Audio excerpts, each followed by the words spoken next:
Boys. Howdy, howdy. Welcome to the Stratosphere Studio. I'm looking a little poofy today. It's about time to have my seasonal beating the hair into submission with intense chemicals. So that should be happening in a couple days and won't look quite so poofy. But anyway, we're here. We're back. It's a Tuesday night.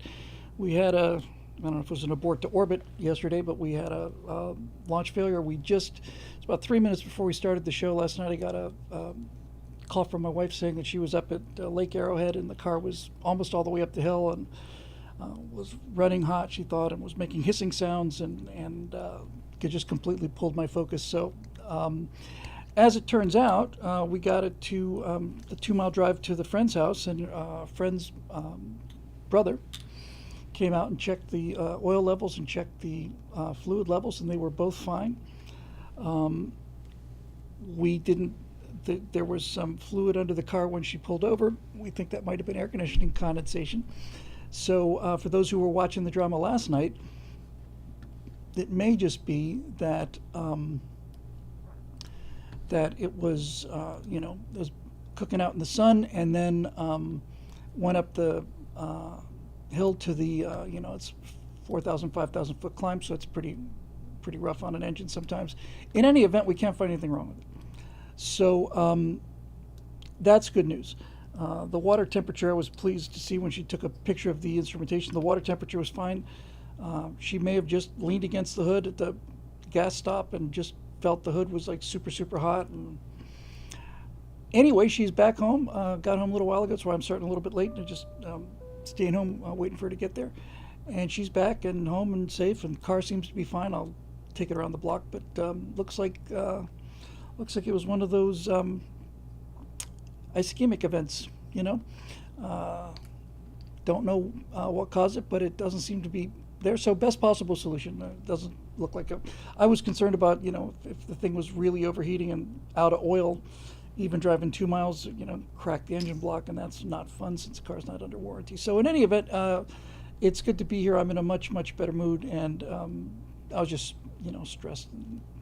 Had to, how it is when you're a guy and when your lady's in trouble, you gotta spring to action and solve that problem. So problem solved. Hooray.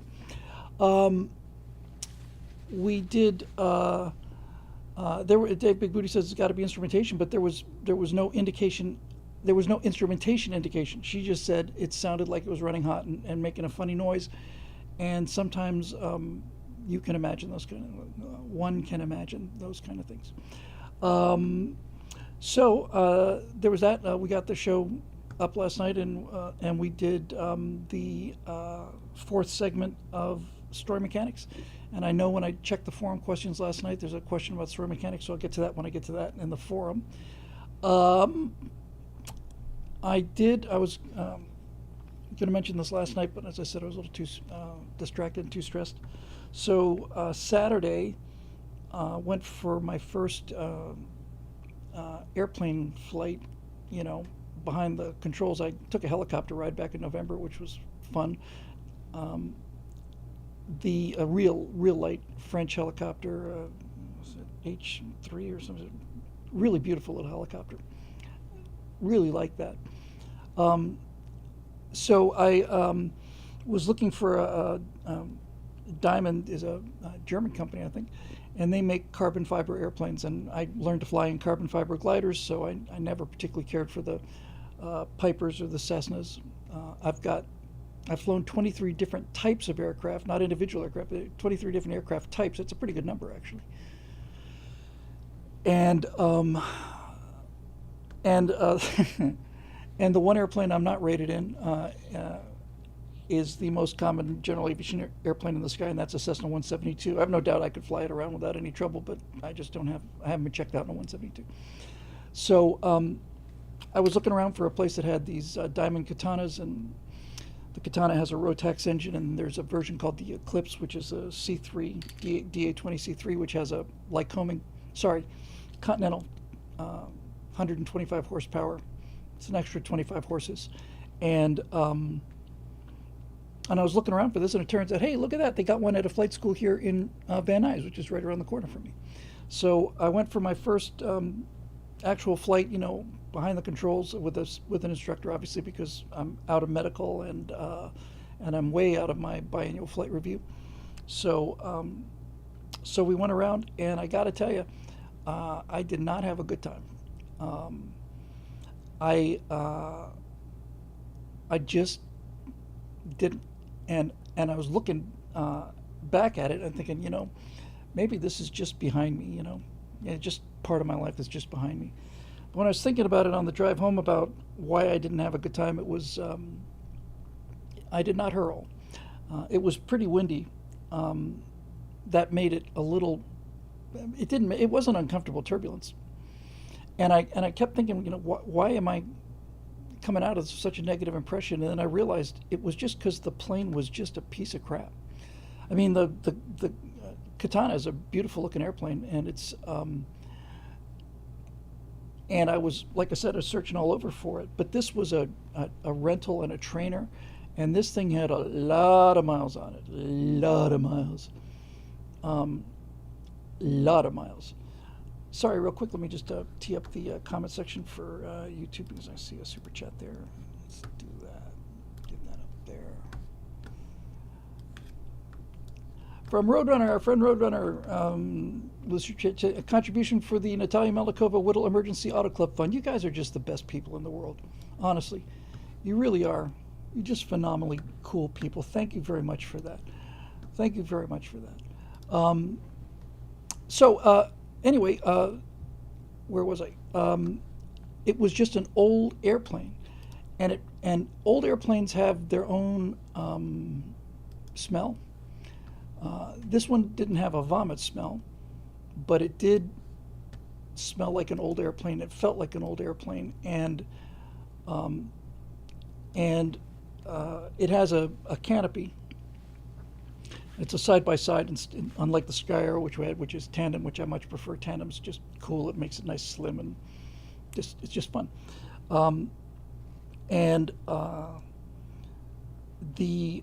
This particular Diamond, when you have an airplane with a canopy, and this is true for most general aviation airplanes, there's a little sliding panel right here by your side. It's about that big.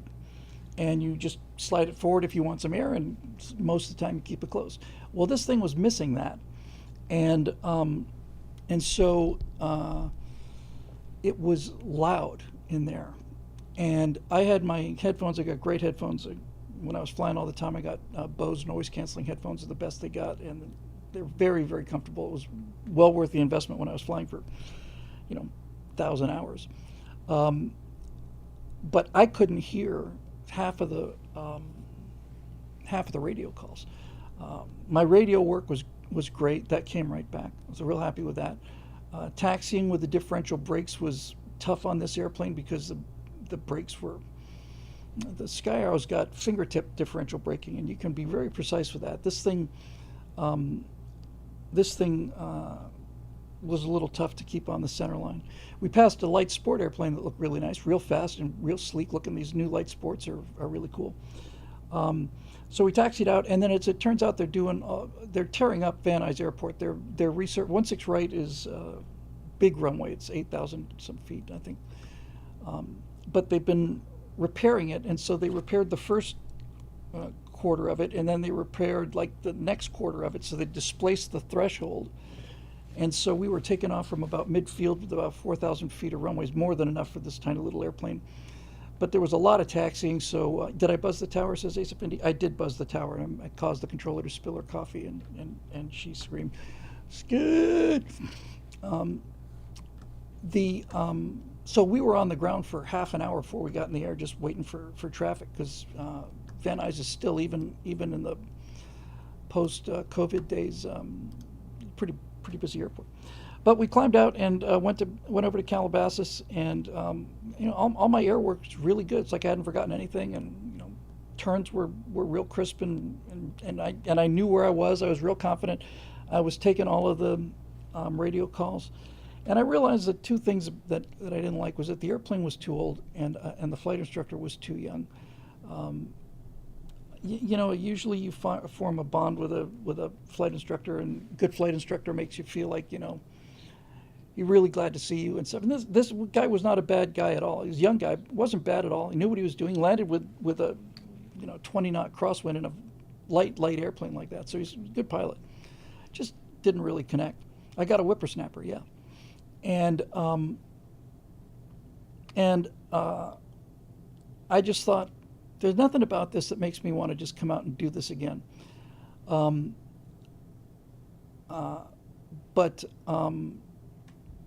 I am, again, I don't know how much of that is reacting to the airplane. One thing I did get to do was hop over the hill from Van Nuys and then fly back along the coast towards Santa Monica. So I finally got to see Pacific Palisades. I hadn't been able to drive past Pacific Palisades. I hadn't seen any of Pacific Palisades since the fire with my own eyes. And so we started out way down the coast, so we're way out at Point Dume. So we're coming back towards Los Angeles along the coastline, towards where the fires were. And Malibu had been closed, and all these reports of all these restaurants destroyed in Malibu. And from the air, this is my take on it. I didn't have a lot of, we were up pretty high, and like I say, I was busy kind of flying the airplane. But my take on the fires, as it appeared to me, without spending a lot of time over there, was that the fire damage wasn't nearly as extensive as I thought it would be. I thought it was going to go much, much further out Pacific Coast Highway than it did. But when you got over the part that was burned out, it was like looking down on Hiroshima. I mean, it was just flat with occasional frames. I mean, just burned out. But again, to my eyes, and I may have been missing a lot, so I don't want. I'm perfectly willing to admit that maybe I just didn't catch it. But from what I could see, it was a much more concentrated area, smaller area than I thought. But inside that area was just plain gone.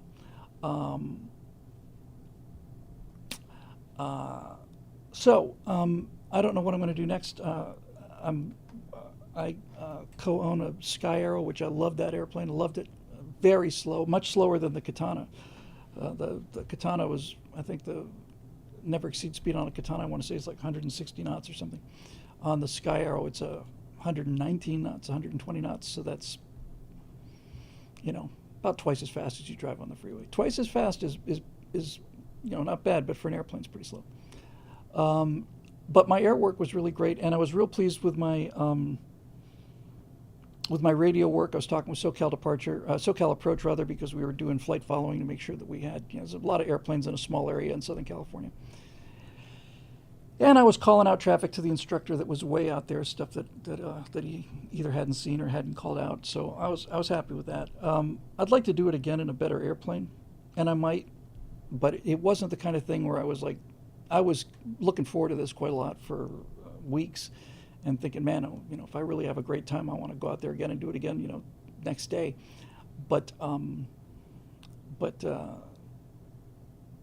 certainly not in any hurry to get back into that airplane again.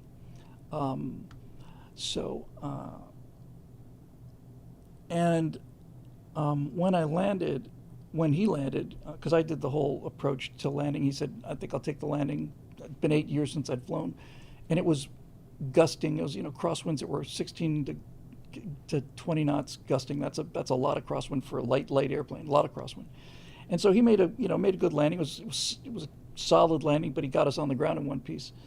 And then when we were putting the plane away, I looked down at the nose wheel, and the nose wheel was not only completely bald. I could see what are those layers called? Is it when you see fiber layers or the layup underneath the rubber is a little oval patch about that big where I could see where the rubber was just gone. And that, I think if I'd seen that before I got in the plane, I would have given serious thought to declining cord. Yeah. Thanks, Steve. So I don't know how long, I don't know how much of it was the airplane, but it definitely flew and felt like an old airplane. Threads, other people are saying. So I don't know. Now the Skyro that we have, I co-own with the person who I was seeing for many years before I met Natasha, and that airplane is currently up in Yakima, Washington. Uh, she took it there. She's got a hangar for it there. I had complete run of the airplane for 7-8 years, and so she's had it for 7-8 years now, I guess. And she hasn't been flying it. She hasn't got her pilot's license yet, although she's working on it. It's an odd situation. Generally, don't own an airplane. Getting to you, Eric. Thanks. Without being able to, go and fly it, but we're going to get an annual on it, annual inspection, and really get a close look at it. I do, Steve. Yeah, and I can't sell it because I would have otherwise. I think probably. I could sell my half of it, but that's a difficult thing to do too. So that's up in Yakima, and I was excited about that because at first I thought Yakima, it's a long way, and then I realized, next time I go up to Coeur d'Alene, instead of flying into Spokane, I could fly into Yakima and take the Sky Arrow over to Coeur d'Alene. It's probably a 2-hour flight, and I was excited about that because I've always wanted to fly that airplane around Coeur d'Alene. It's so beautiful up in Coeur d'Alene, and Bert's got a hangar there, and stuff. But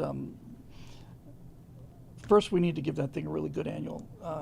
Natasha's a little concerned about the Sky Arrow being an older airplane. It was manufactured in 2001. But the one thing I learned from this flying experience over the weekend is that it's not the age, it's the hours, man. It's not the age, it's the Hobbs. Hobbs meter is the meter that runs while the engine's running and tells you how many flight hours are on the airplane. And our airplane has probably, 400, 450 hours on it. This thing must have had thousands and thousands of hours because it was beat up and looked beat up and felt beat up and smelt beat up.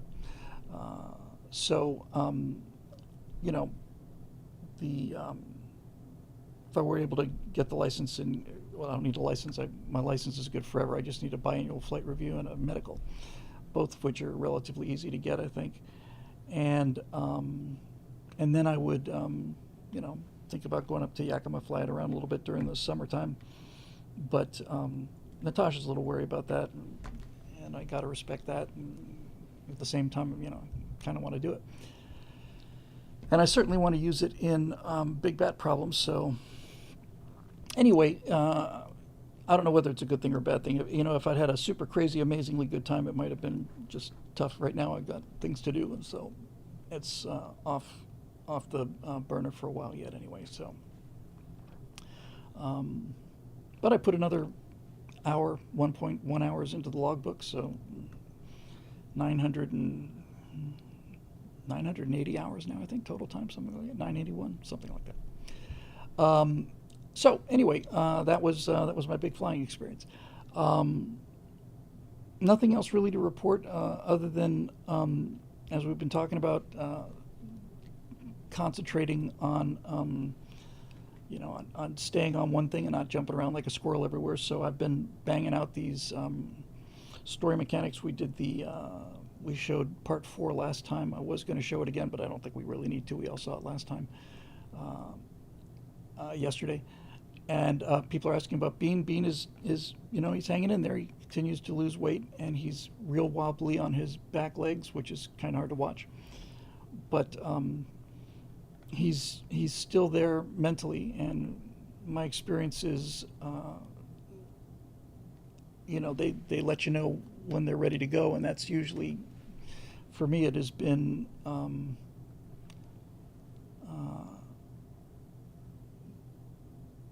it's when they can't really focus, when their eyes, when they know that you're not there. So I just have another day with Beanie. Woke me up at 3 a.m, came in, okay. So he's still around. I need to get some insulin for him tomorrow. I went through a whole vial of insulin, which I didn't think I'd get through this insulin vial that usually lasts for a couple months. I thought he was done. So he's still there. So that's good too. So I don't think he's got a whole lot longer, but as long as he's not hurting and as long as he's still here, um, and and he doesn't seem to be in any pain. So there you go. Oh, Eric wanted to know about could I soup up the airplane? Yes. So the Skyro that we have is an older Rotax on it.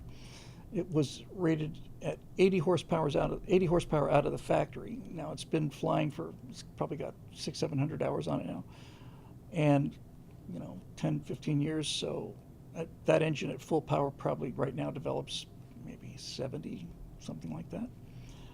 That airplane's clean as a whistle, and the radios are great. Oh, and by the way, when I couldn't hear half of the radio calls. That's very frustrating. Very frustrating.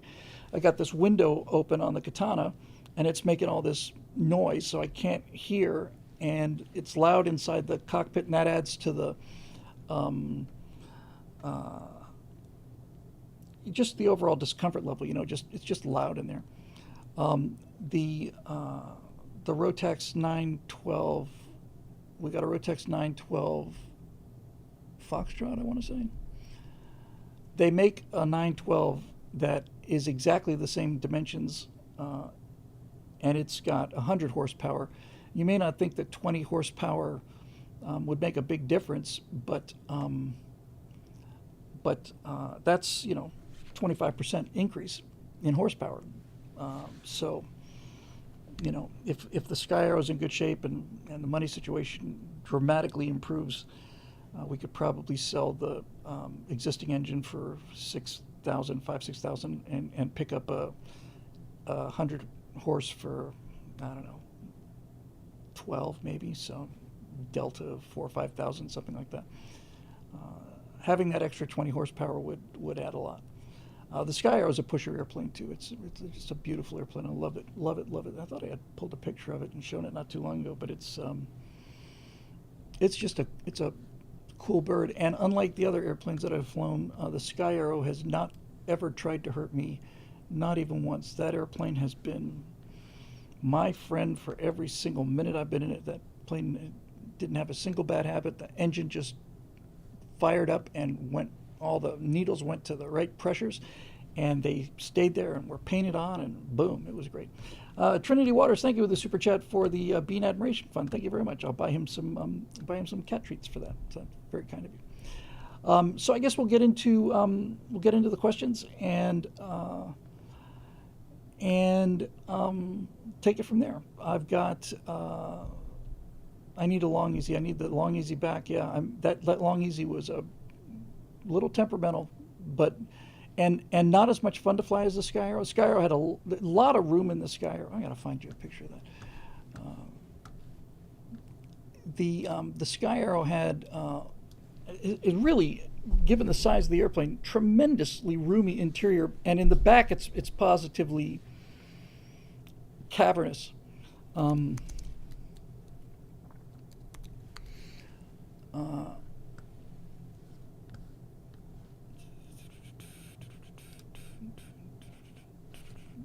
Here you go. Just so everybody knows what we're talking about. So this is the Sky Arrow. I've got more hours in this airplane than any other type. Hang on. Just a sweet airplane, good looking airplane. Hang on there, YouTube. We're getting to you.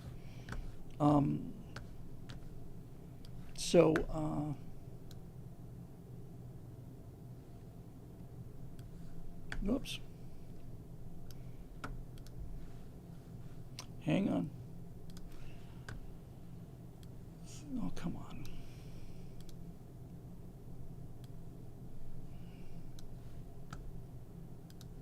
Go away. Hang on a second.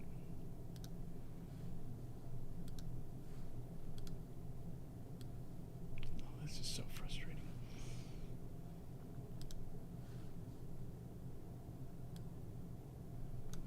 Die.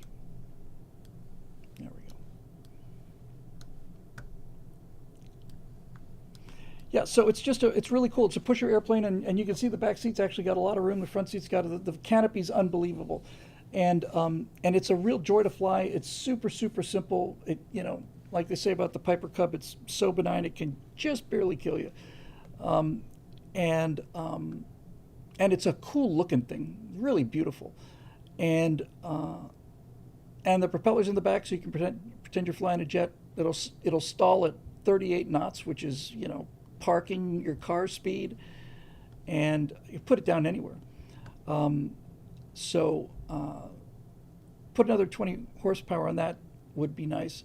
And then for big bat problems, I plan to spray the thing navy gray and put navy markings on it, so that the two guys, me and Zoe, we're gonna have our small cameos in big bat problems, and this thing flies air cover over the big bat problems convoy as they go marching down the road looking for speed traps and cops and government guys and all that jazz. So it's a really cool little airplane, and I really miss it. Like to go up and fly it again, so we'll see. All right, anyway, that's that. So let's check in and get through our questions here. Oh, I missed it, Sky Arrow.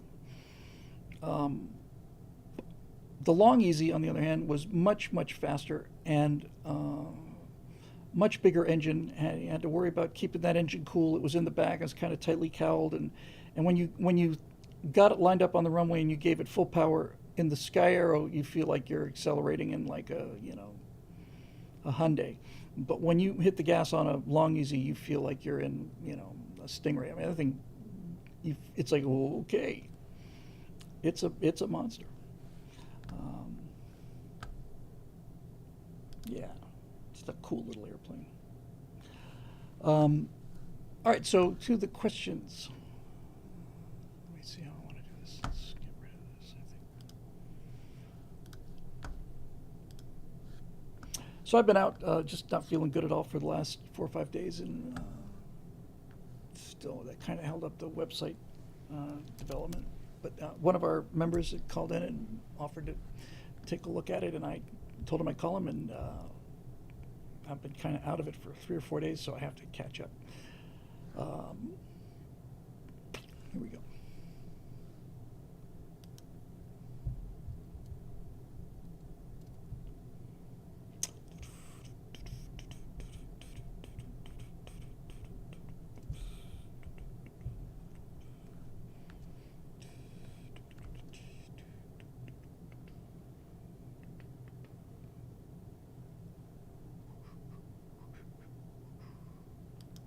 Oh, I see what's happening. Okay, it took me a second.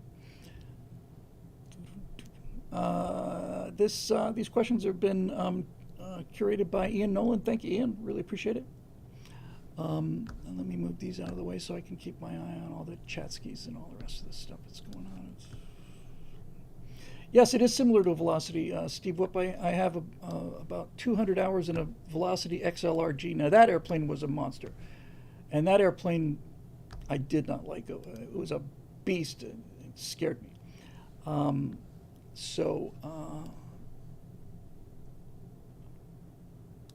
Well, it scared me one time, but that's a long story, and I've covered it before. We're not going to be talking about aviation tonight. Ian Nolan, thank you very much.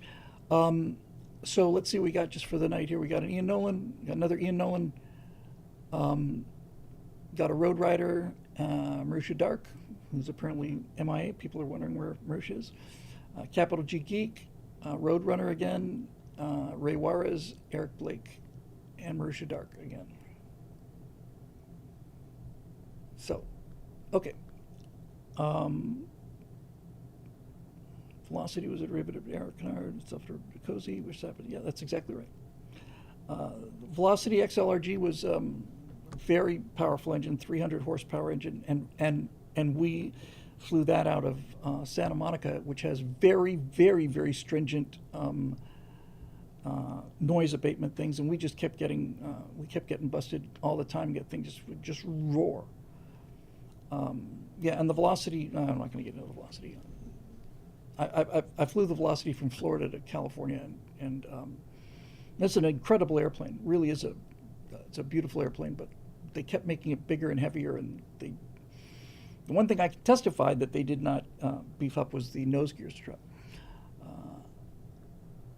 Okay, so here we go. Ian Nolan. Bill, on the QAH stuff, that would be quantum information holography. We talked about that a couple shows ago. It's very interesting, but I do notice he's overloading a few terms in ways that can get confusing. Overloading a few terms is, I think, exactly right. I think it's trying too hard to be it seems like we played the videos. It seems like the guy who's doing these quantum information holography things is trying too hard to spiritualize the science.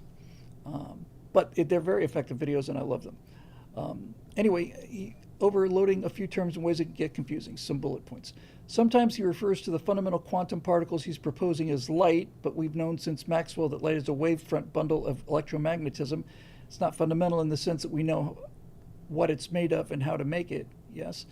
He's also appropriating the term qubit as a useful and reasonable overload in that he's talking about how these fundamental particles essentially compute everything else in the universe, but the term has a very specific and different meaning in computer science where it comes from. Yes, a qubit is a quantum bit, although bits are binary and qubits are not binary. Yes, qubits are a computing term. And what he's basically, I think both of those criticisms are fair. He's basically said the universe consists of qubits. Although I can't think of a better name for them, to be honest with you. These would be particles that are much, much, much, much smaller than, protons or neutrons, or even smaller than quarks and so on. And I was wondering why qubit, why does it sound so familiar? Is it because of Q*bert, the video game? But Roadrunner got it here in the comment section. Is qubits are also a unit of measure for the arcs. That's why qubits sound so cool. The arc was so many qubits by so many qubits by so many qubits. A qubit was a hand width, wasn't it? Wasn't that the definition of a qubit? It was a width of a grown man's hand, something like that. I forget what the biblical qubit was defined as, but it was one of those terms like furlongs and some of which I miss. I liked the term league.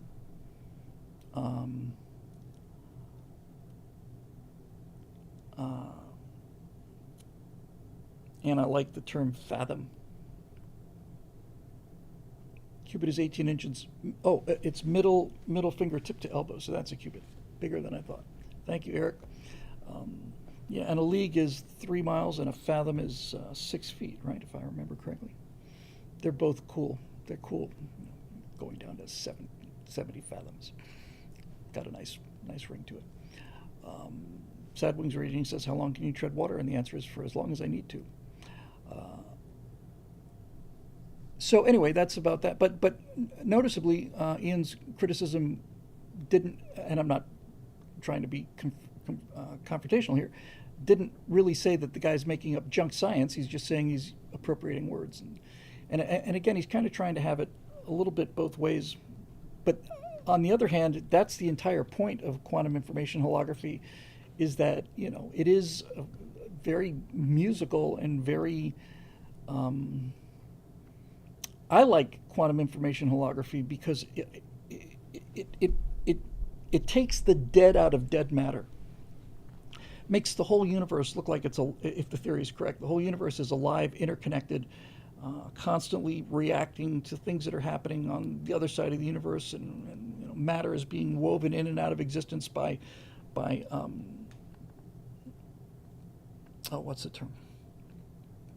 When you have two different wavefronts colliding, you get reinforcement, and then it the amplitudes, it raises the amplitude, and then it zeroes out the amplitude,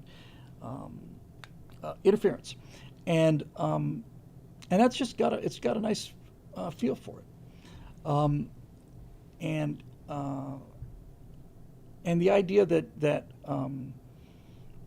as you get more and more into what the guy's saying, he says that there are certain resonances. And if I remember correctly, what he was basically saying is that it's only the resonances of prime numbers that survive, that the interference patterns that match prime numbers survive, and the other ones, what's the word he used? It's not disintegrate. It's and it's not disappear or dissolve. They not disassociate. They basically don't last. Anyway, there's that. I gotta add, since it's our pop culture night, and that's the end of that question. I gotta add something here. it's well known by now. I'm going to open up this can of worms and Eric get warmed up. Um, uh, the Well known that I'm not a fan of Star Trek: The Next Generation. Uh, it's still Star Trek. There's no question. It's still Star Trek, unlike Discovery and all the rest of that stuff.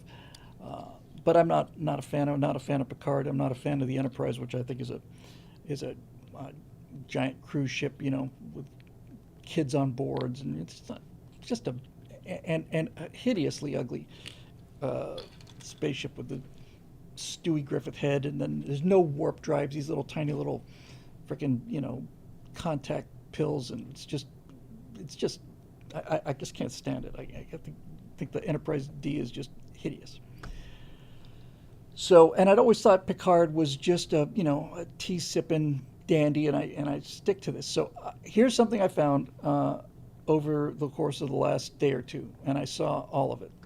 Um, I saw the two parts. I didn't see the episode. I saw a bunch of clips, but there was a two-part series, a two-part episode. I think in season 4, where Picard is relieved of command to go on some secret mission, and the Enterprise is taken over by Captain Jellicoe.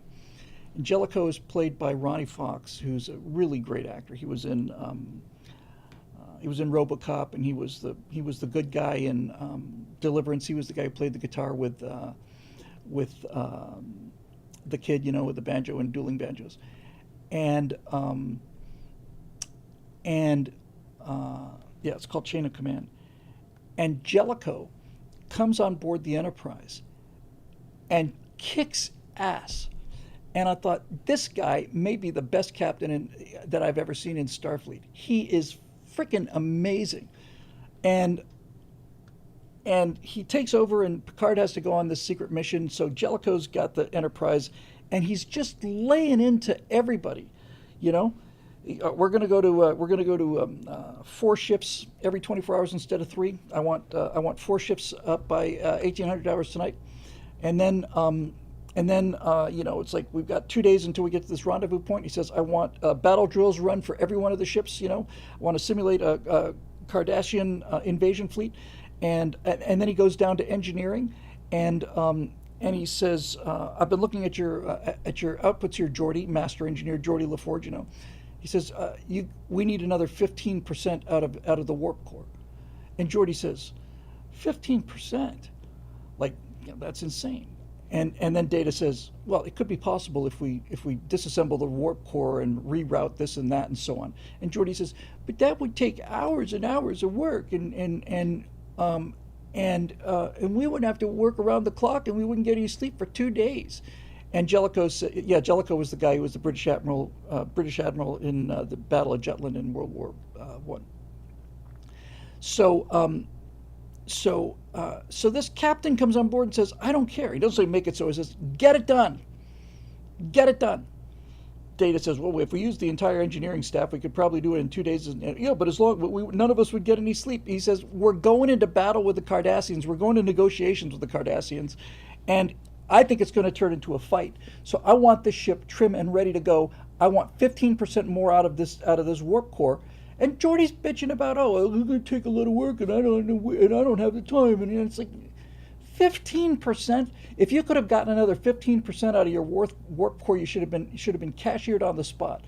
And Picard, was Jellicoe goes into the captain's sauna or whatever the hell it is that they've got off the bridge there, the captain's Turkish bath or whatever the BS they have on Next Generation, and he looks in there, and he talks around in the captain's so-called ready room, and he comes back out and he says, and somebody get this fish out of here. He's got a fish tank there in the ready room. Yeah, he's not ordering tea, Earl Grey, hot, and sitting there and reading Byron, as they're heading towards this confrontation that's going to determine whether there's going to be another, galactic-wide war. It's like, get this fish out of here. I saw Jellicoe and I said, this guy kicks ass, and Riker hates him, and And Troy hates him. And Troy comes in and says, I thought maybe we could just talk for a moment. Yes, it's good. I wanted to talk to you about a couple things with the crew rotation and so on. Yes, everybody's a little bit upset because they're not familiar with your leadership style. And maybe if you just backed off a little bit and gave them a little more time, then they'd have more time to get to know you. And Jellicoe says, well, that'd be swell, but we don't have more time. We're going to be there in 52 hours, and I need the ship in fighting trim. So your job is to keep the crew morale up. Dismissed. Oh, and by the way, she's walking out. By the way, I'm kind of a stickler for formalities. Could you wear a Starfleet uniform like everybody else instead of, he doesn't say this, but instead of the yoga pants, and it's like, yeah. And then, so now Troy is butthurt and Will is butthurt, and he calls Will and he says, I just think you're a terrible first officer, and I'm just, I'm not impressed with you. And I thought Jellicoe was awesome. He was the most Kirk-like. He was the most Kirk-like character I have seen on Next Generation. In fact, he's the only Kirk-like character I've seen on Next Generation. And I thought, once you saw this guy coming in and just kicking ass everywhere, and everybody's upset, oh, he's making us work so hard, and he's not being nice to us, and he's not asking us for our opinions, and we, and he's like, get it done. You got 2 hours. Get it done. And I'm like, well, golly, this guy, if you gave him a decent ship, he'd be ready for some action. I loved him. And especially loved reading the comments, because this thing was posted a couple years ago and the episode is, 20, 30 years old now or something like that. But apparently all the kids were, all the people were commenting, I hated Jellicoe when I first saw him, and a lot of people say, oh, he's a hard ass, and he's pushing the crew too hard. If they ever have to get into battle, they're going to be tired. They're just going to be tired. It's like, they're going to be tired and they're going to have 15% more power. They're going to be tired, but they have 15% more power. Instead of the shields being down to 15%, shields are down to 30. Freaking Jellicoe is like, well, damn, man. And all of the comments that were anti-Jellicoe were like, but he's making it hard. And it's like, hey, man. And I listened to this and I thought, it just came flying into my head. There's a military adage, and that is, sweat now or bleed later. And that's what I was thinking, sweat now or bleed later.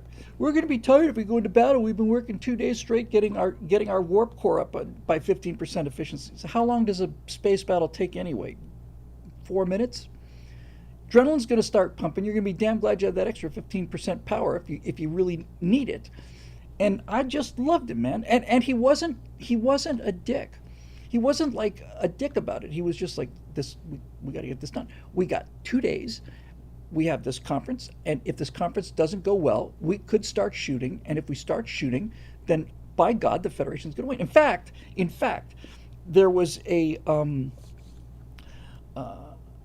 version of one of my all-time favorite real-world lines, and so the Cardassian ambassador's on board, and Jellicoe's keeping him waiting. The Cardassians are real arrogant, the real Nazi types, they're real full of themselves, real stuck up and stuff.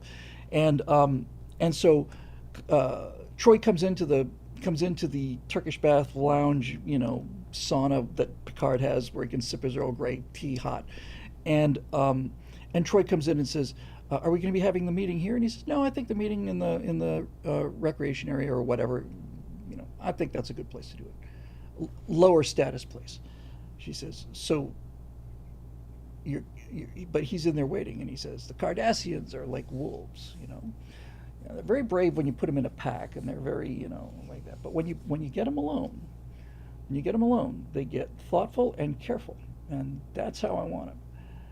And then Deanna Troi, who's the HR department of the Federation, Starfleet Command HR department. We got to clear this with HR before we can make a decision. Then she says, well, the problem with wolves is that when wolves fight for dominance, sometimes one of them is killed. Oh. And Jellicoe looks at her and he says, well, then we'd better, by God, be the wolf that's left standing, huh? And I'm like out of my chair at this point. Like, there was, I don't remember the guy's name. It was I don't remember his name, but there was somebody it was right at the end of the Cold War, and the peace dividend and something. And some American, this is one of my favorite statements of all time. And this guy said, he was talking about, making peace agreements and disarmament and all the rest of this stuff with the Soviets, the former Soviets. And the guy said, the day may come when the lion and the lamb lie down together in peace. But if that day ever comes, we better damn sure be the lion.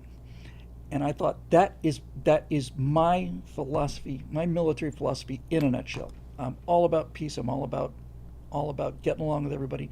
The lion and the lamb may lie down together in peace and harmony, but if that day ever comes, we'd better damn sure be the lion. And I thought, that's me. That's just the best thing I ever heard. So Jellicoe just fires one of those past her, so she gets all butthurt, and yeah. I heard about a 21st Century Kirk on Cisco. Deep Space Nine, I understand in the end they finally got it, but it's a story about a rest stop on a turnpike. I'm just not interested in Deep Space Nine.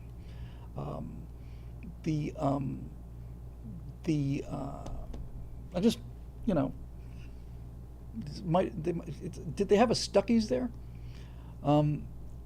Yeah, and she's saying, Riker's starting to get some grudging respect for him, and Riker says, well, at least he's sure of himself. And Troy says, no, he's not. Like, he's an insecure white guy throwing his power around. It's like, no, this is a commander. This is a captain. This is a guy who is a leader and is ready to take them into battle. And I thought, well, there was one bright light for Deep Space Nine. But my final thing, and then I'll get off of it because I know everybody's lots of Next Generation fans out there. But the thing I really liked about Jellicoe was he made Picard look like what he was, which is a peacetime captain. He's a peacetime captain. Well, we're going to use diplomacy, and we'll surrender, or whatever, prime directive, and we're limited by this, and we must do that. And it turns out we've been confronted by an alien species, so let's call together all of our senior officers into my lounge, and we'll sit here and we'll all discuss what options we should take. And it's all very, very, very, very, very team building, millennial kind of, you got this, Captain Picard kind of thing. And it's like, please, Jellicoe just comes in there. It's like, get the fish out of this room, and bring some guns up here. These two stations, this station needs to be permanent damage control, and this one needs to be permanent weapons. I want these things manned 24 hours from now on. Yes, sir. Yeah, Picard was like,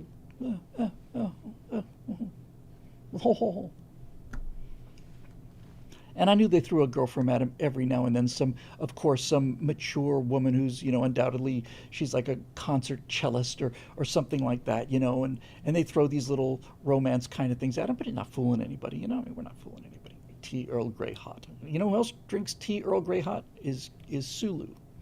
And we all know about Sulu. That's all I have to say. That's all we have to say. Enterprise D with its big fat head and its little atrophied, stunted, little tiny little puny little warp engines. Anyway, these guys here, how we're talking. The movie Enterprise. I refuse to refer to it as the Enterprise A, the Constitution class refit Enterprise. That is the most beautiful ship in science fiction, and I don't care what you say. So there. All right, anyway, back to the questions.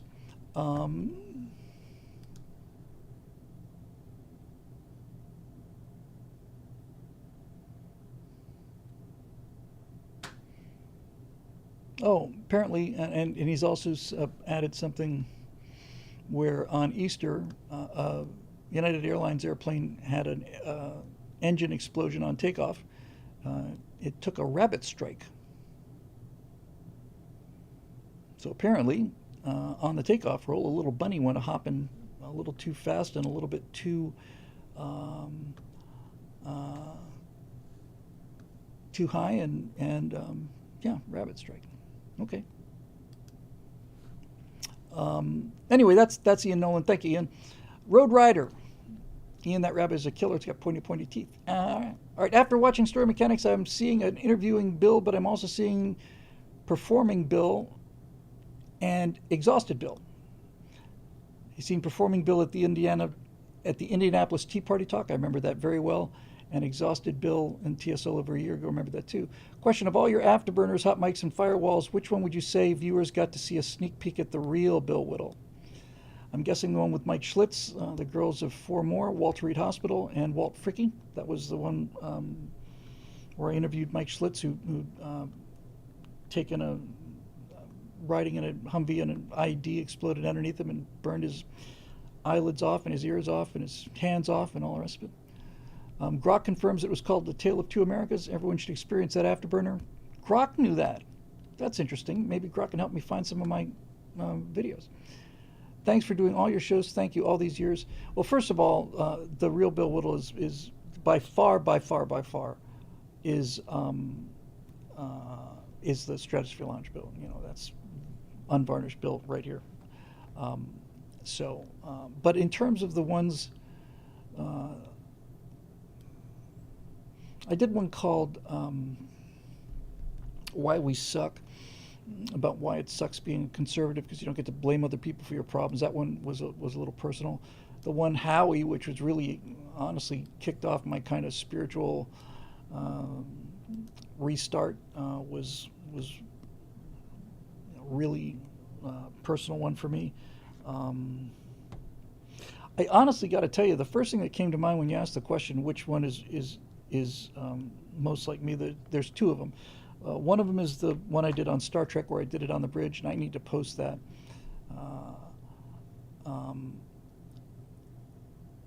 It's called The Dowd Conundrum. Number one with a bullet is one of my all-time, certainly one of my three favorites. But the Star Trek one, The Dowd Conundrum, is just really, really fun. The second one,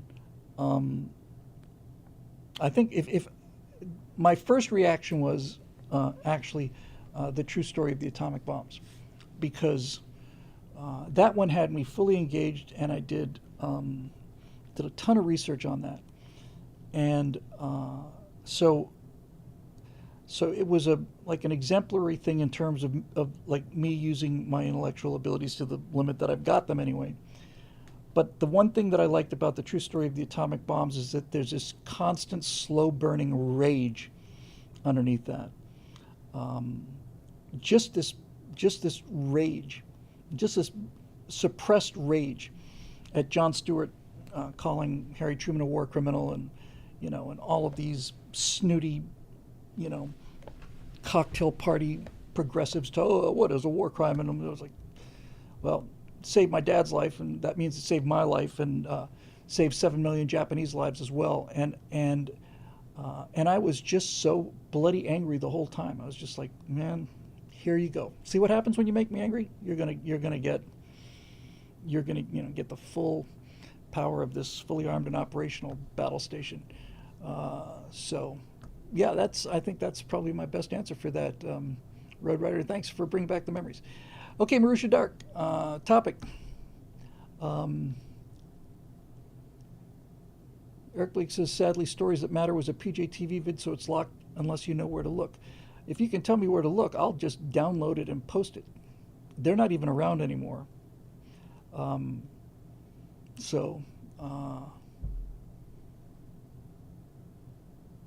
Yeah, it'd be good to see some of those. I did one a week for 4 years, 3-4 years.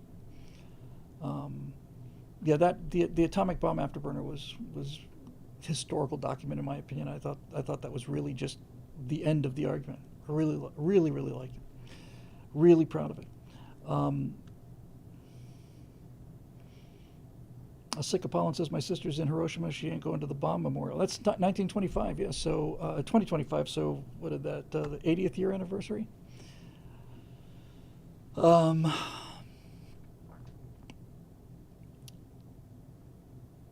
Yeah. Okay, so Marusha Dark, the case for astrology. This will be fun.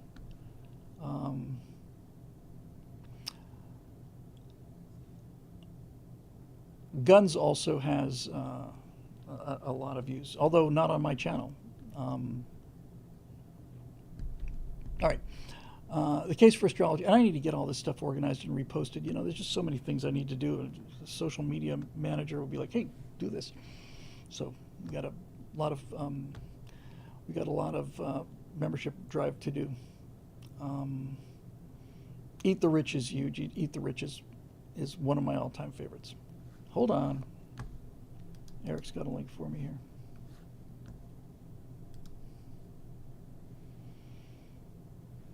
Who is this child?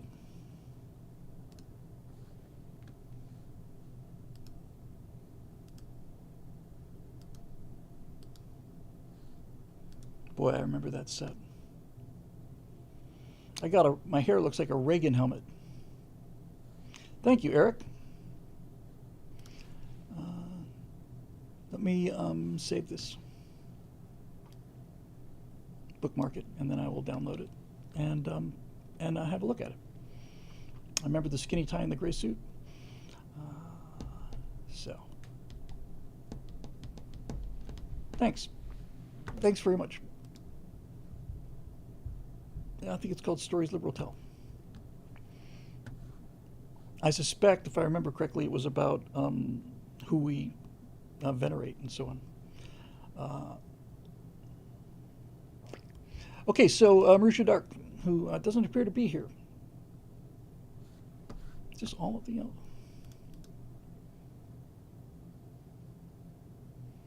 Oh my God. 16 years ago. These are all on Bearing Arms Cam and Company. He had nothing to do with PJTV. So, oh my God. Dude, this is a gold mine. This is like every afterburner. I've always wondered what happened to them.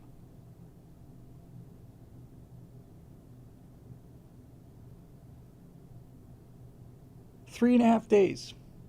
2.7 million views. That was a great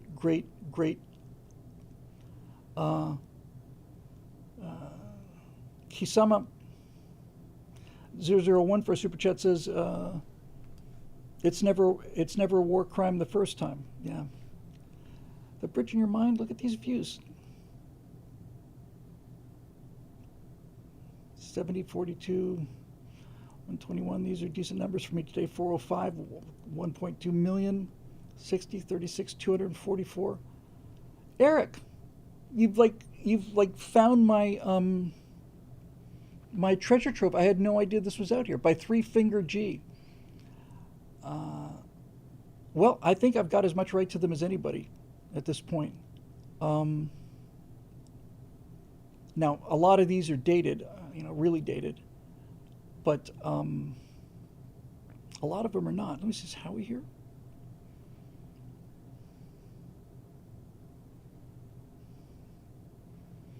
Boy, all of these things are bringing back memories. My God. I can't believe they let you do this 11 years ago. Good Lord.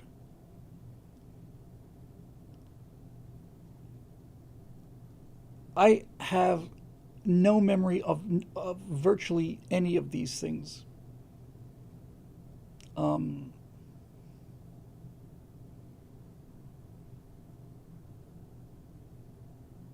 Good. I'm sorry I know this is essentially dead air, but wow.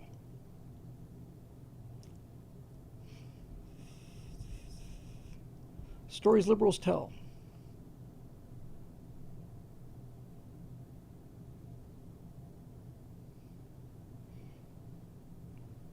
It's incredible. Well, I got to bookmark this too. Thank you, Eric. Who knew? Just wondering if Howie's there. Remember the Wright brothers, Donald? Let's just scroll through this. There's the Dowd Conundrum.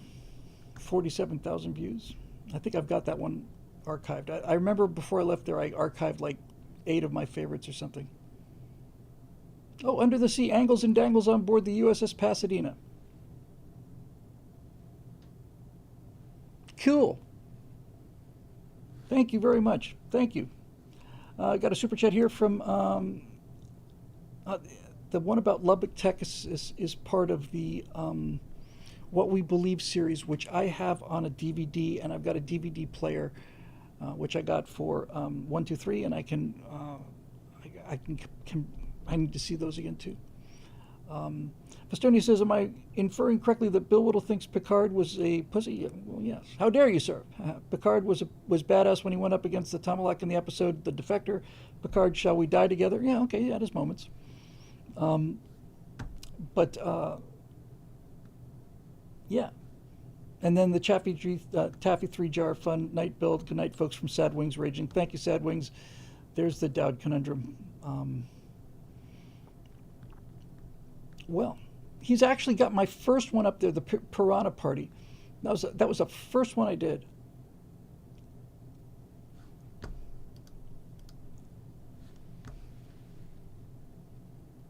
Smarmy looking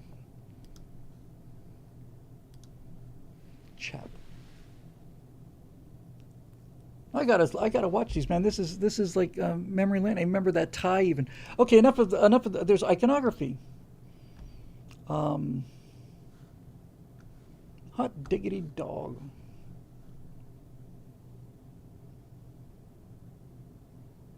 Thank you, Eric.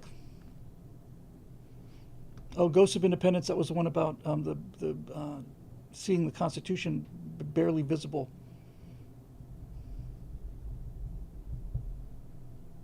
And there's one where I went to.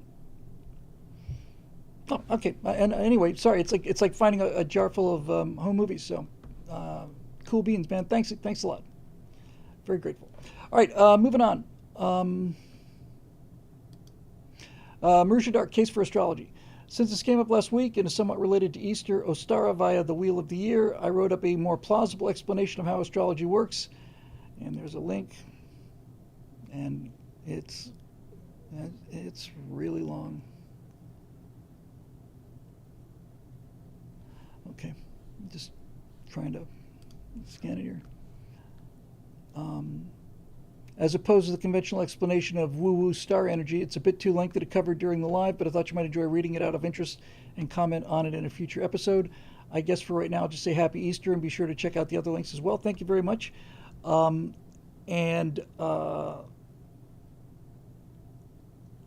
he's got the Whittle and Clavin list too.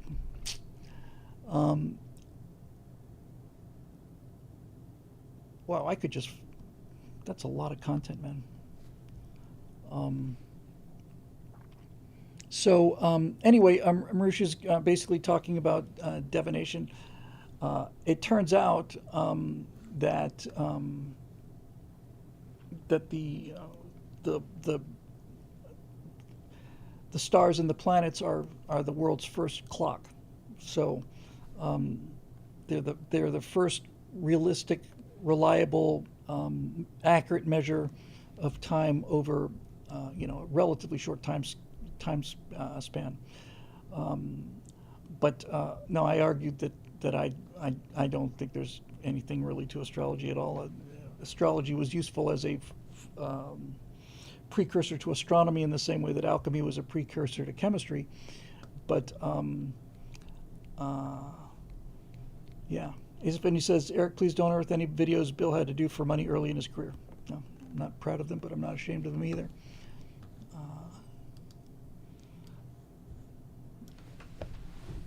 I forget what my porn name was, Reno Riverside or something. I think if you take a name of your cat and whatever the street address you had or something. Anyway, no, I just don't. It just there's certainly no scientific evidence for it, and there's an awful lot of selection bias evidence that says you could put together. I mentioned some teacher basically printed up in holograms horoscopes for everybody in his class and said, I've broken these down by your birthdays. Here's your horoscope for your sign. Tell me how accurate you think this is. And each one of the students said, I think it's 80%, 90% accurate. Sounds exactly like me. And then the guy says, well, they're all the same. They just distributed all, that kind of thing. So yeah, Marusha Dark's a smart person, and so it's tempting to read these things when I have some time. But since this question is predicated on, and says it's predicated on reading a fairly long explanation of how it works, really can't do much more about that. Was it James Randi that did that? James Randi is a real hero of mine. I really admire James Randi very much. He did an awful lot of debunking of questionable pseudosciences. So anyway, Eric Oshiro says, is there any chances we could convince Bill to show up and heckle this? And it's an image, and it's an image for a show called Future of Space, William Shatner and Neil deGrasse Tyson. Banter. Two icons. Unscripted. Unpredictable. June 18th, 2025, McGraw-Hill. McCaw Hall in Seattle. Yeah, I'll be skipping that one. Oh, Bill. Bill. Mo deGrasse Tyson. What a genuine. Obviously, look, Neil deGrasse Tyson can't be an idiot. He's not an idiot. He's just so unoriginal that he just goes straight to Island 120 stuff and says things that he thinks he says things that Carl Sagan said and says them in a way that makes him think people go, ooh. Dumbest thing that he ever said, that I heard him say, and that doesn't mean it was the dumbest thing he ever said by any means, but by far the dumbest thing he ever said. So Carl Sagan comes out in the 80s, I guess it was, maybe even early 90s, just before he died, and says, look at this picture. Here is a picture of the Zodiacal Light. It's the band of dust that circles the sun at the ecliptic, and here is one blue pixel, and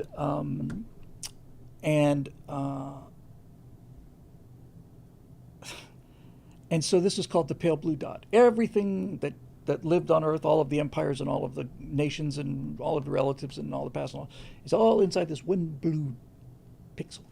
And so Neil deGrasse Tyson said, if aliens were ever to visit the solar system, they wouldn't even waste their time stopping on Earth. They'd stop to look at the rings of Saturn or the incredible majesty of Jupiter's clouds. But Earth is so insignificant that they wouldn't even stop. This is verbatim. Wouldn't even stop to visit the Earth. And I thought, oh, they'd look at a planet with rings, sure, because God knows there aren't any of those out there.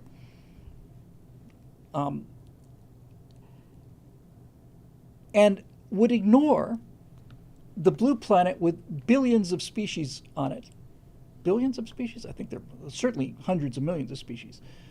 And he said it because he thought it sounded cool, We're not the center of the universe, We're just a speck out there. And humans are just, just these self-destructive, cruel, struggling, violent bipeds that space travelers would just simply just not even have the slightest occasion to want to come and visit. No, what's there to see on Earth, right? What's there to see on Earth?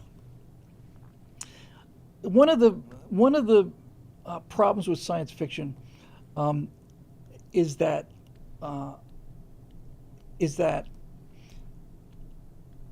it's very common to take an Earth biome and assign it to an entire planet. So Hoth is the ice planet, and Dagobah is the jungle planet, and Tatooine is the desert planet. And it's like, well, maybe they're all on the same thing. Earth's got all of those biomes and more on top of it. But to say that, no, they wouldn't even visit. They would just, we're so insignificant. We're so trivial. Wouldn't even, just, he's trying to sound deep, and he's just so far behind. And then after COVID, he was saying, no, it's not a question of the evidence. It's all about consensus. It's like, science is about consensus. That's another direct quote. Science is about consensus. It's like, no, it's not, you idiot. Where did you get your degree? Did you get your degree at DeVry? I mean, Good God, man. Science isn't about consensus. Science is about reproducible evidence by experimentation. One reproducible experiment can destroy the entire consensus of the Earth. Every single scientist can be in consensus and be wrong if you have an experiment that is reproducible and contradicts their theory. That's what science is. Science is the antithesis of consensus, you moron. What a what a tool he is. Just a pompous. He's a 90-watt light bulb. That guy, and and he's so just drips with this, smarmy kind of. Well, I'm the leading expert on astronomy. Now, Brian Cox, on the other hand, I disagree with some of the things Brian Cox, but Brian Cox, on the other hand, is brilliant and has some charisma. Brian Cox is a real scientist, but I think Neil deGrasse Tyson. I put him right up there with Bill Nye the Science Guy. He's just, kind of dumb people that are just saying things that they think are smart. I don't get it, man. I don't get it. All right, here's the one I've been waiting for, because I caught a glimpse of this. Now, and I can certainly use all the strategy help I could get. Neil is fleshy. Yes, that's another thing about him. He's very fleshy. He's a fleshy individual. He's very. He reminds me of the Pillsbury Doughboy. It's like if you get the feeling that if you push your finger into his face, it would just leave like a depression there. Just, yeah. And I don't know. Is it just me? I get the impression that Bill Nye, the Science Guy, is also the Bill Nye smokes an awful lot of weed guy. That's just a vibe I get off him.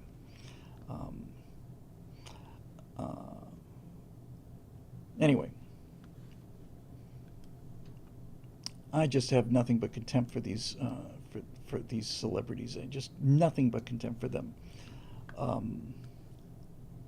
But Bill Nye and William Shatner, what the hell are they going to talk about? I don't like William Shatner. Nobody likes William Shatner. It's really hard for me, but I'm able to do it. I edited 164 episodes of Sunday Morning Shootout, and then I edited the first 4 episodes of Shatner's Raw Nerve interview show, and I worked with him on one occasion during Gator Growl in 1995, and I have not heard a nice thing said about him. First of all, he's the oldest fat guy I can think of.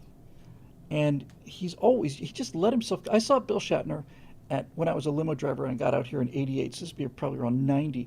I saw him at Burbank Airport, drove right past him. I couldn't figure out what it was. He looked like his face had been boiled, It looked like a boiled ham. It's like, Bill, you're James D. Kirk of the Starship Enterprise. And I know I'm dissing the Big Shat. I know I am, but the Big Shat is not James D. Kirk. But unlike many actors who I can't watch, because many good actors that I can't watch because of their politics, I just put it away. Yeah, well, now Dave's Real Area 51 says Takei hates him, so he can't be all bad. That's an excellent point. That's, in fact, the strongest point for William Shatner, is that George Takei hates him. That's his number one thing. Bill, who would you play to pick James T. Kirk nowadays? Henry Cavill. It's my first off the top of them. Channing Tatum might be okay too.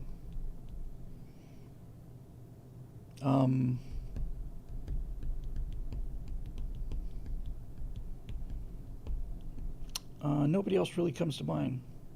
Kate Upton. Cavill can't play anyone. Well, he can. Well, I'll let you know when we run out of Cavill. He would have been great. you know, one of the people, yeah, if John Hamm wasn't such a dweeb, John Hamm would have been really good. I've said this so many times before. My dad was Don Draper. He was a high level American businessman in the early '60s into the mid '60s, and my dad, you know, growing up had a cool in one hand and had a highball in the other, and he hung out with those guys because he was one of them. Greatest Generation, all that stuff, and so when I saw Mad Men, and I never saw, you know, the series, I just saw clips. I thought this Don Draper guy is awesome. He's just freaking what a stud, man! What an absolute stud. And then I see John Hamm on Saturday Night Live. And this is 10 years ago, and he's, you know, and he's not shaven, and he's wearing a T-shirt and jeans, and he's kind of slumping. It's like you were like this god, and now you're just, you know, just look like a kid, man. Jeez. Anyway, yeah, so much for that. I really do like John Hamm.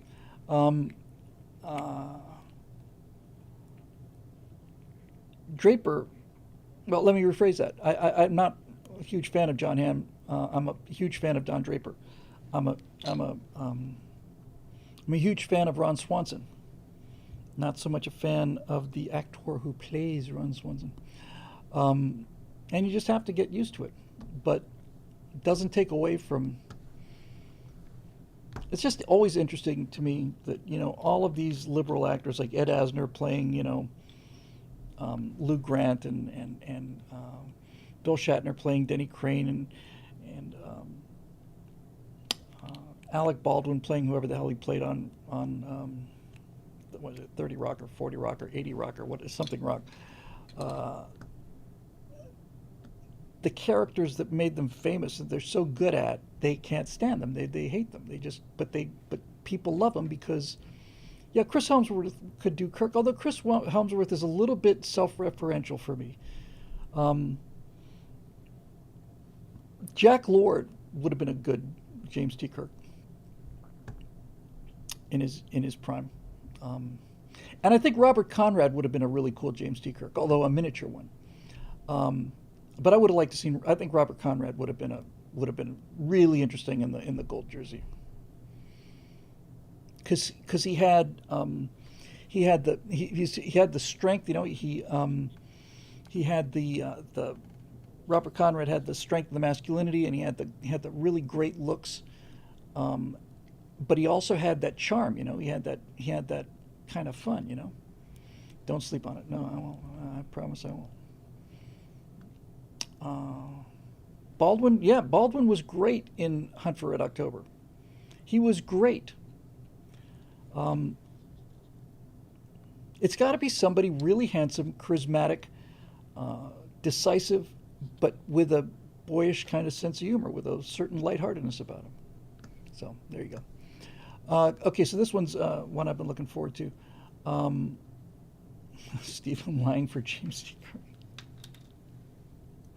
Yeah. Kirk sitting there in the engine room with his red stapler. That's Stephen.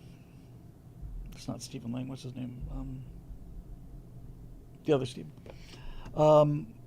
Yeah, Carrot Top. Another excellent choice.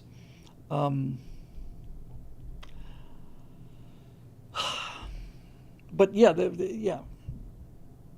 Stephen Root. I love Stephen Root. I love him. I think he went to the University of Florida, and I think Daryl Hammond did too. Anyway, back to the show, because this one I could use some advice on and just kind of lay out the plan here.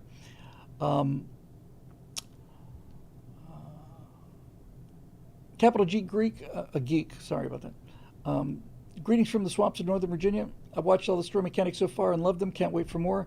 I've been disappointing seeing the relatively low engagement you've gotten on them and suggest. Well, first of all, I'll get to that. Let me read the question. Twitter's where the cool kids hang out. You should do more there. To drive viewership on story mechanics, you really should be posting on Twitter and tagging MicroWorks with each new video. If you're trying to separate Bill Whittle from story mechanics, consider setting up a separate story mechanics account. It's probably what I should do. You should also create a few short clips per episode and post them to Twitter, YouTube, and TikTok. You've mentioned that there are really only 7 stories. Are you planning on covering that? Is that really accurate? On that subject, here are the creators of South Park at NYU talking about stories, promise, progress, and payoff. I think I've seen clips of that. Hope you and Natasha had a happy Easter. Thank you. Um, so I have not yet begun to promote story mechanics in any way, shape, or form. My other than to send it out to the membership list and talk about them here. My reason for this is because I wanted to drive people to the Story Mechanics YouTube page to get them to subscribe, and I wanted product on the shelves. So I'm just basically cranking out. Looks like it's going to be 7 episodes on storytelling, and then probably at least 2 or 3 on the archetype of the common man, plus the members only political thing, plus the what I promised, the sit down from the moment we turn the cameras on to the moment we turn the cameras off. So I've just been taking all the time I have to get the right angles out the door and to edit story mechanics, so that when I drive people to the story mechanics page, or when they go to see if I promote a specific episode on X, and I'll do all of that, then hopefully people will go to the page and they'll see more, and then they'll subscribe. So I just wanted product on the shelves, and so that's what I'm working on now. I'll post this episode 4 tonight. I haven't sent episode 3 out to the membership yet. I'll do that tonight as well. So I'm just working hard on getting enough up there so that people go, wow, this is not just a one-off. Because when you have a brand new channel and there's like 2 videos there or 3 videos, and people think, I don't really want to subscribe or whatever. Roadrunner says, have you ever posted a backstage episode in the wild so now members know what they're missing? I haven't, and I'm going to, and I don't know if it was you who made the suggestion. Somebody wrote in with a suggestion. We did a backstage show several weeks ago where we talked about suicide and assisted, termination of life, end of life assisted suicide. And somebody wrote in and said, you should really post this as a clip from the thing. I'll post a whole backstage episode so people can see what they're missing. So right now, all of my energy is going just to getting stuff on the shelves. And as soon as it's on the shelves, then we start figuring out the strategy to make this thing into, grow it. And Grok has been very, very good with that too. Grok helped me when I was posting, because I hadn't touched Twitter or X. I hadn't touched it in 18 months.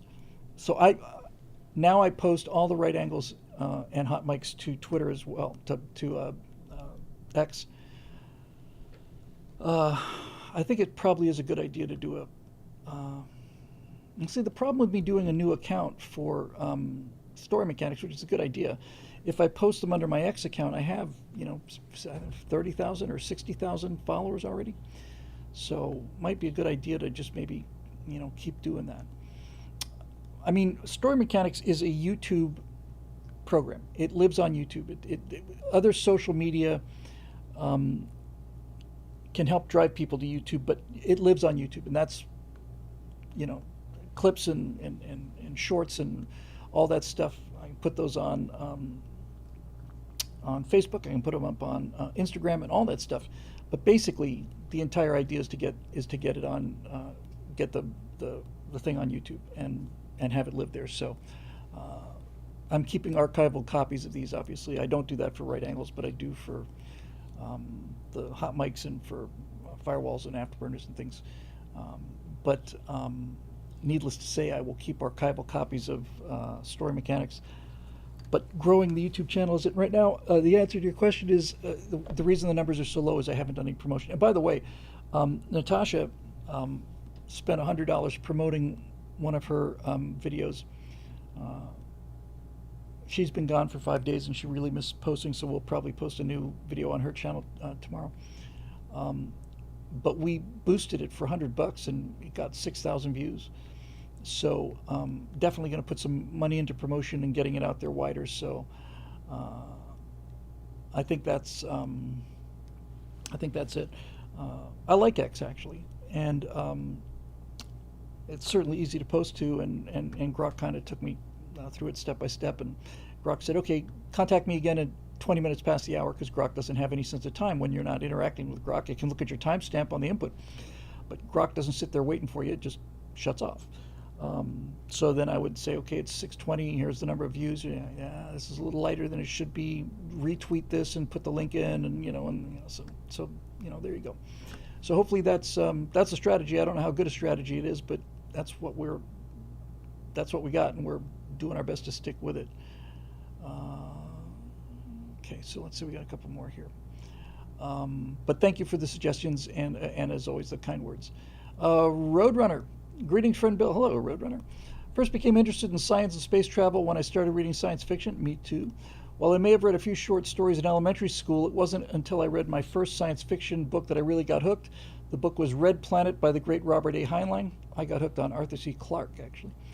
I then proceeded to read all of his juvenile fiction books that were in the library and even snuck into the adult section to read his other works.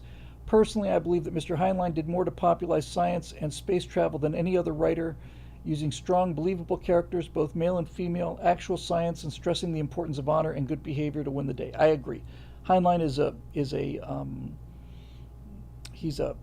treasure. He's just aces. He's fantastic.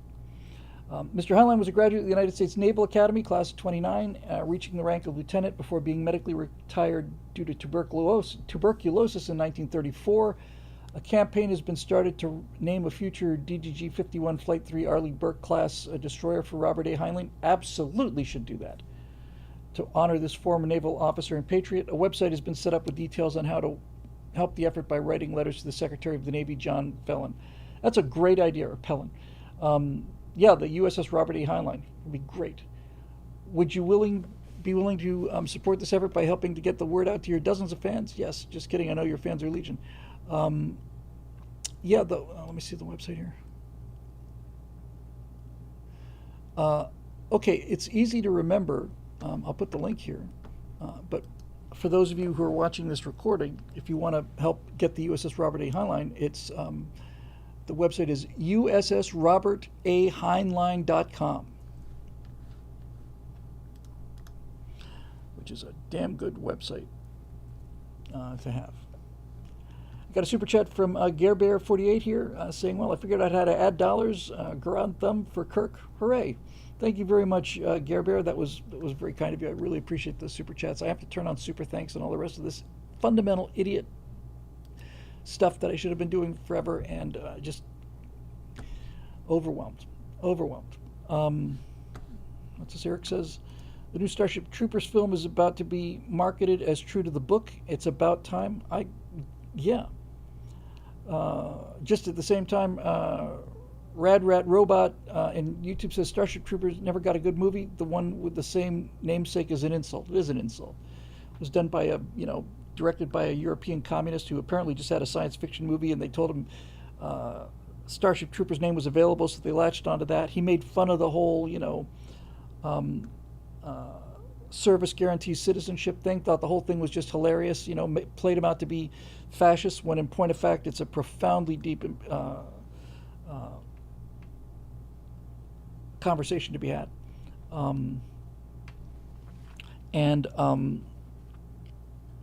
And I would love to see it. Love to see the movie. I'd love to see Starship Troopers get a real good version of the movie. Although I enjoyed the movie, Asa Effendi said it's a very good movie. It's just not a good adaptation. I think it was a fun science fiction movie, definitely. As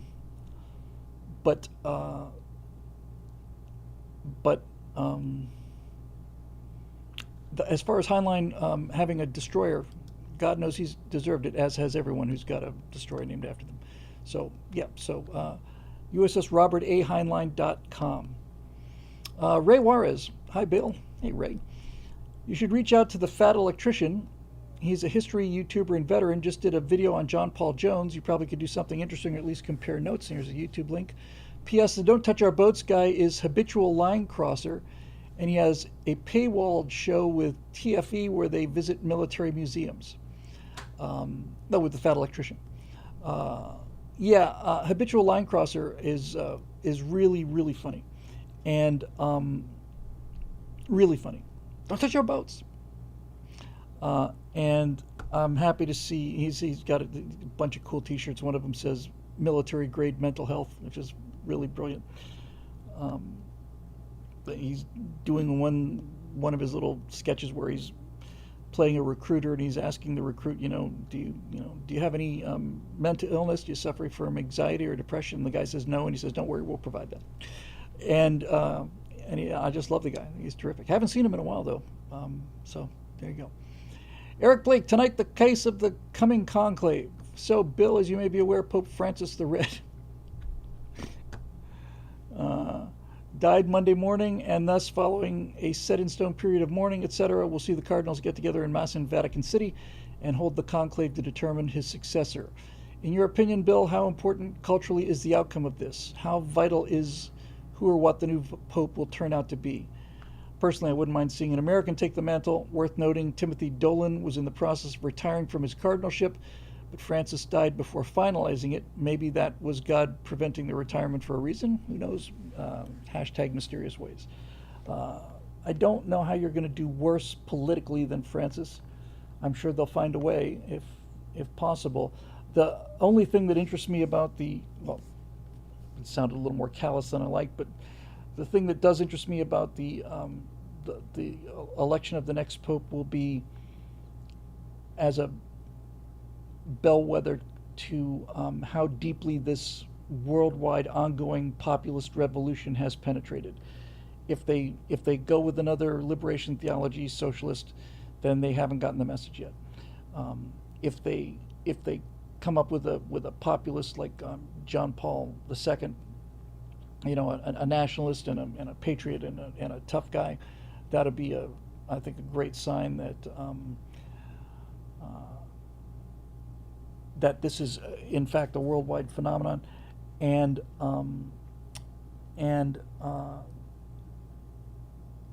they should be paying close attention. I've heard in a couple different places that the number one growing denomination in the United States among young men are signing up more than young women. It's never happened in history where men were more religious, or more church going, I should say, than women.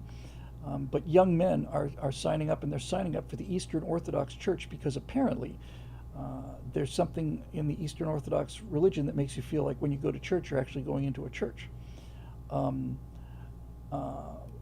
Instead of I don't know, man. I see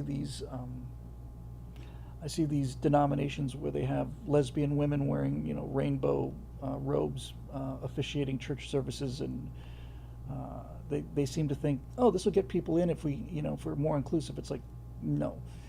People are looking for muscular belief system. They're looking for something that they can believe in, and that means believe in it like it's serious. When the Archbishop of Canterbury I think is a woman, isn't it?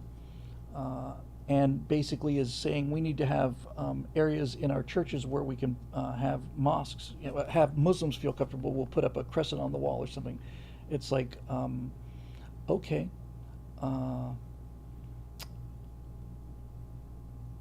this, and I don't have a good feeling about the prosperity evangelists either.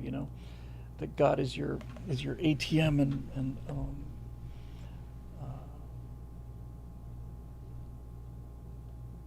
who was it that I saw?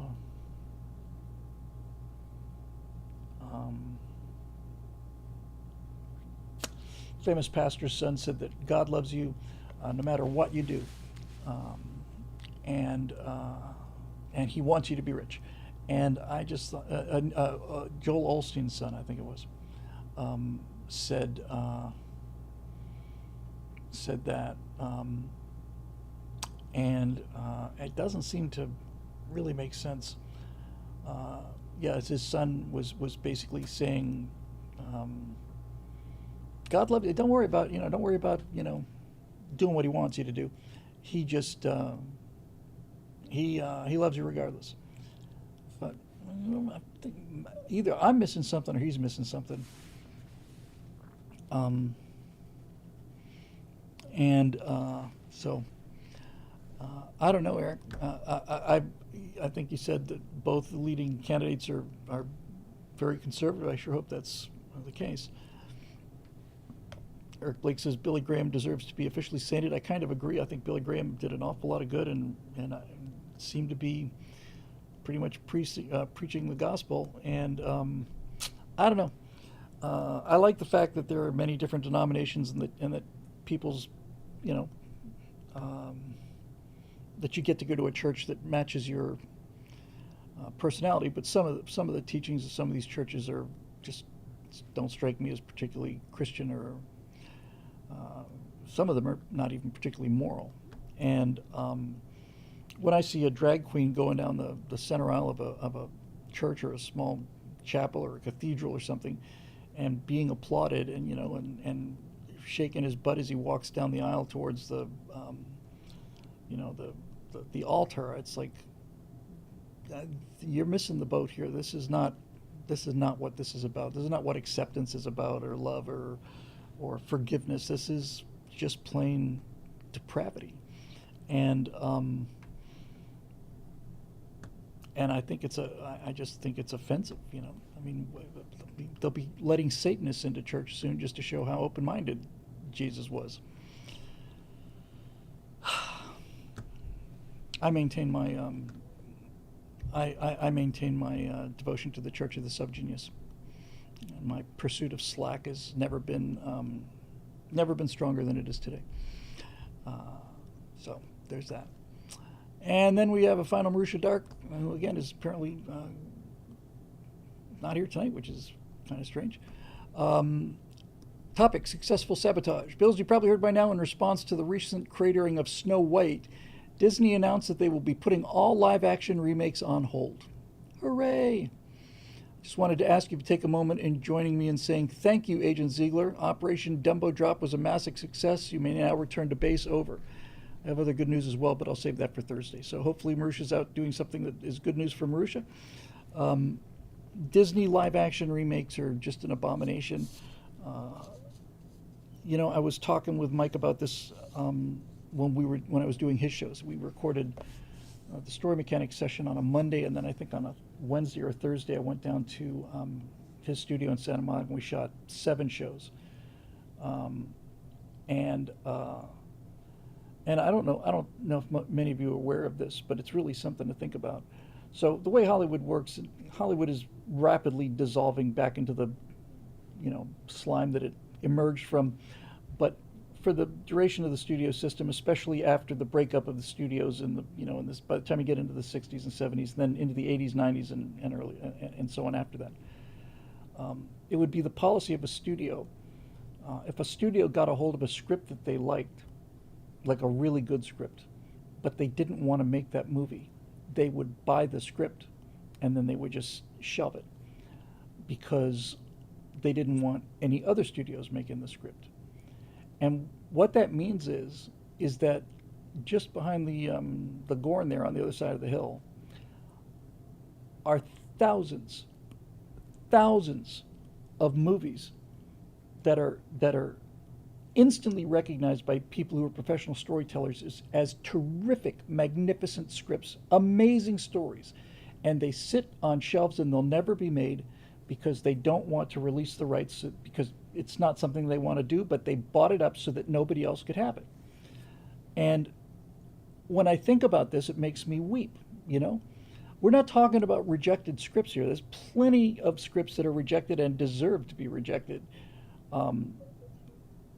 But there are thousands of amazing stories that are the work of a writer when they're at their most hungry, when they have to sell it, where they really need the money, and there's a giant vault over there of absolutely astonishing stories that are never going to be seen unless something really fundamentally changes. And I thought, well, that's never going to happen. But then again, along comes Doge, and along comes, Donald Trump and executive orders, and who knows.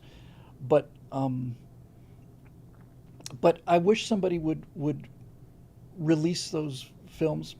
I don't mean release them as movies. I just mean get them out of the Raiders of the Lost Ark warehouse, and get them circulating again so somebody can pick them up. I bring this up to say that there's no shortage of great new ideas. It's just that these people are the studio executives want a sure thing, and what they've managed to do in their pursuit of a sure thing is to guarantee garbage. Nobody wants to see this stuff. It's You can say that maybe the Little Mermaid live action remake, maybe it made more money than it cost, but it didn't advance the Disney brand. It didn't give us anything new. On the contrary, they race swapped the lead, and the look was dismal and dark and murky and just, but they made more than they spent, so they keep doing it.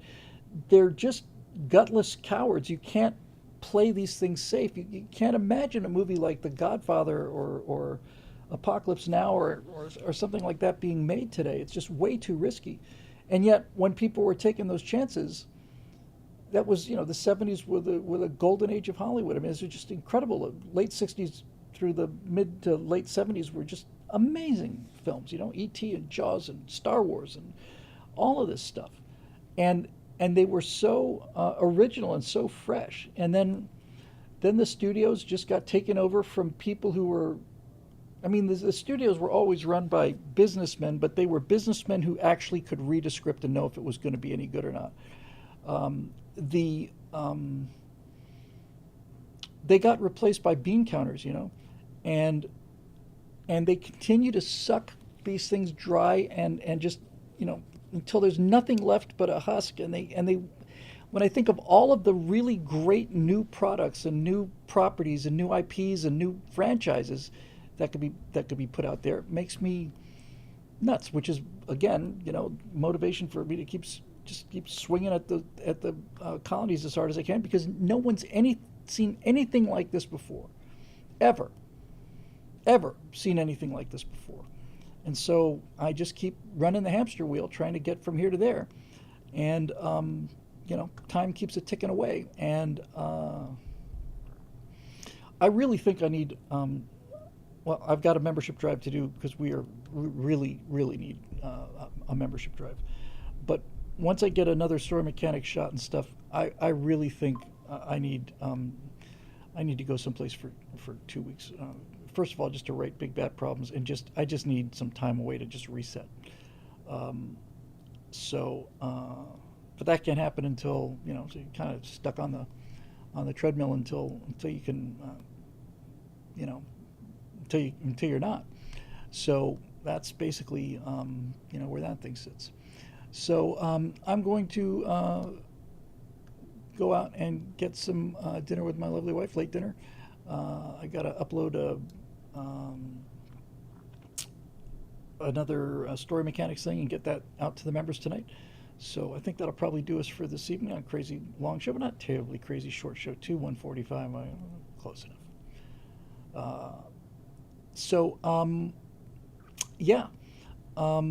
Hopefully that'll do it for this. And as always, thanks for the kind words. The super chats are deeply appreciated as always. And I am going to get this done as quick as I can and get on out of here and go get some decent food.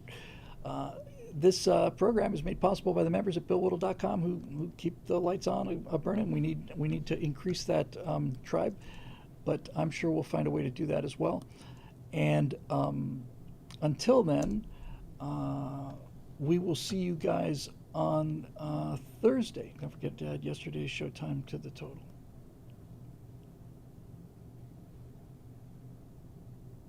Yeah. Okay. So anyway, thanks for joining us. We'll say goodbye to our friends over on YouTube first. Here you are. Okay, YouTube, thanks for being with us. See you Thursday on the Stratosphere Lounge.